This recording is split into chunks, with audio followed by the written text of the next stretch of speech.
से तुम देखो गद्दार नजर वो आए। अगर पॉलिटिक्स को क्रिटिसाइज करना एक क्राइम है, फिर तो डेमोक्रेसी टेंशन में है। पहले नेता पार्टी तोड़ते हैं, फिर कॉमेडियन को तोड़ते हैं। आज हम बात करेंगे एक कॉमेडी शो की, जहां जोक नहीं एफआईआर है। कुणाल कामरा ने डिप्टी सीएम एकनाथ शिंदे को गद्दार बोला और अब महाराष्ट्र की 3 अलग अलग पुलिस स्टेशन ने उसका पीछे लग गए। क्या ये फ्रीडम ऑफ स्पीच है या पॉलिटिकली रिवेंज? एक और बार कुणाल कामरा कंट्रोवर्सी के बीच में फंस गए। स्टैंड अप कॉमेडियन होने का क्या मतलब? सिर्फ मजाक करना या ऑफेंड करना भी एक रिस्क बन चुका है। ये सवाल आज बहुत बड़ा बन गया है। जिस आदमी को जोक के लिए जाने जाते थे, उसके ऊपर 1 नहीं 2 नहीं बल्कि 3 अलग अलग पुलिस स्टेशन से उसके ऊपर एफआईआर हुए हैं महाराष्ट्र में। पर सवाल ये है, कुणाल कामरा ने ऐसा क्या दिया?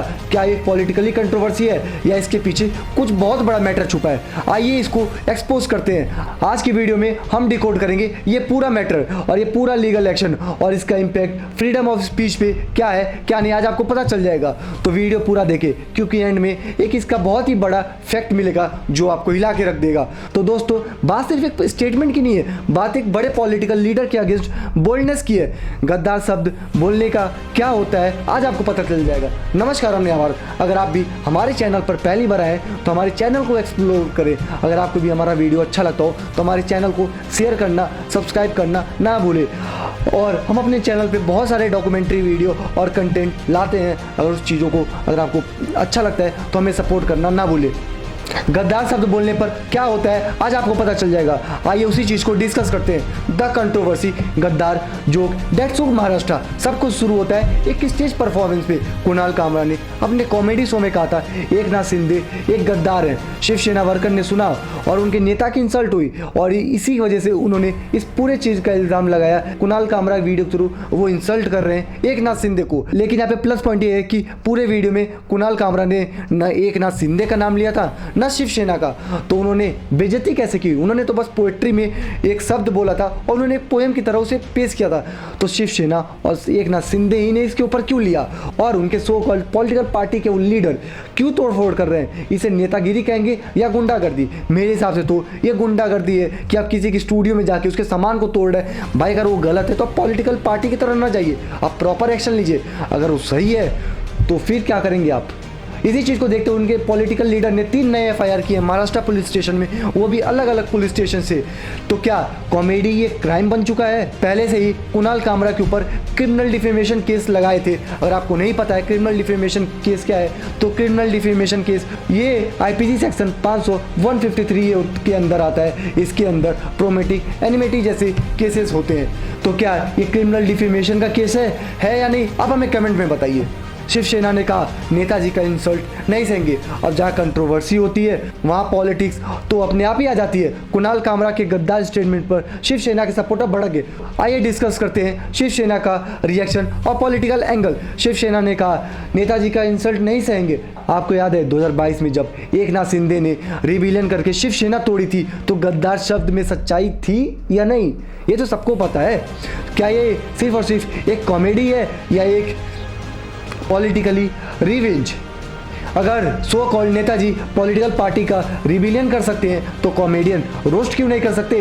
क्या ये सच में एक लीगल केस है या पॉलिटिकली मूव? क्योंकि हिस्ट्री में ऐसे बहुत सारे केसेस हैं जो कॉमेडी को एक सीरियस और नेशनल इशू बना चुके हैं। लेकिन यहाँ पे ट्विस्ट वाली बात यह है कि आज के समय में नेता लोग नेशनल इशू को जोक बना रहे हैं और जोक को नेशनल इशू बना रहे हैं। खैर, पुलिस ने कुणाल को 2 समन भेजे, लेकिन कुणाल ने कहा थोड़ा टाइम दो, मैं भी केस के लिए प्रिपेयर कर लूँ, मैं भी समझ लूँ कि इन 2 कौड़ी नेताओं से कैसे निपटा जाता है। पुलिस ने मना कर दिया। मद्रास हाई कोर्ट ने कुणाल कामरा को एंटीसेप्टरी बेल दे दिया। अगर आपको नहीं पता है एंटीसेप्टरी बेल क्या होता है, तो कुणाल कामरा को महाराष्ट्र पुलिस 7 अप्रैल तक अपने कस्टडी में ले सकती है। और जैसे ही ये एंटीसेप्टरी बेल मिला, वैसे ही कुणाल का स्कोर हो गया 4 और पुलिस का स्कोर हो गया 1। अगर आपको स्कोर नहीं समझ में आ रहा है तो मैं आपको बता दूं, ये एक तरीके से कॉमेडी वर्सेस पॉलिटिक्स का मैच चल रहा है, जिसमें कुणाल कामरा का स्कोर 1 है और महाराष्ट्र पुलिस का स्कोर है 4। मतलब पुलिस ने 4 केस किया, लेकिन कुणाल कामरा ने एक ही एंटीसेप्टरी बेल में मैच बराबर कर दिया। तो ये मैच कितना आगे जाएगा ये हमें नहीं पता।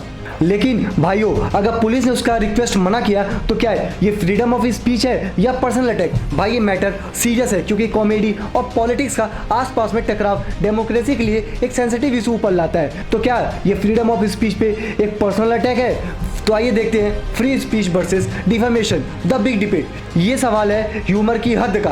क्या नेताओं को क्रिटिसाइज करना अलाउड है या नहीं, या जोक मारो और जेल जाओ? सुप्रीम कोर्ट ने 2021 में कहा था satire is protected under free speech. अब पुलिस कह रही है नहीं, ये डिफेमेशन है। तो यहाँ पे सच कौन है, पुलिस या हमारी सुप्रीम कोर्ट? भाई इतना तो पता है कि सुप्रीम कोर्ट बाद में देखेंगे, लेकिन ग्राउंड लेवल पे तो शायद पुलिस की गलती होगी। आप हमें बताइए कमेंट में कौन सही है कौन गलत है। तो आइए कुछ थोड़े मोड़े स्टेटमेंट भी डिस्कस कर लेते हैं। इस देश दुनिया से है, वहीं पर एक लॉयर हैं प्रशांत भूषण, उन्होंने बहुत ही अच्छा स्टेटमेंट दिया है। If criticising a politician is a crime then democracy is in danger. अगर किसी पॉलिटिकल लीडर का मजाक उड़ाना क्रिमिनल ऑफेंस है तो डेमोक्रेसी कहाँ पर है? लेकिन अगर किसी का इंसल्ट इंटेंसली है तो क्या ये लीगल है? ये डिबेट बहुत बड़ा है दोस्तों, और इसका जवाब सिर्फ एक तरफ नहीं हो सकता। इसका जवाब आने में टाइम लग जाएगा। अगर आपको इसका जवाब पता है तो आप हमें कमेंट में बताओ, क्या कारमा को जेल जाना चाहिए या उसको फ्रीडम ऑफ स्पीच का राइट मिलना चाहिए? आज की वीडियो यहीं पर रोकते हैं। अगर आपको भी ऐसे डॉक्यूमेंट्री वीडियो और हमारा कंटेंट अच्छा लगता हो तो हमारे चैनल को शेयर करना और सब्सक्राइब करना ना भूलिए। अगर वीडियो पसंद आए तो वीडियो को लाइक कर दिए। मिलते हैं एक नई वीडियो में एक नई कहानी के साथ। आज के लिए इतना ही, तब तक के लिए जय श्री राम।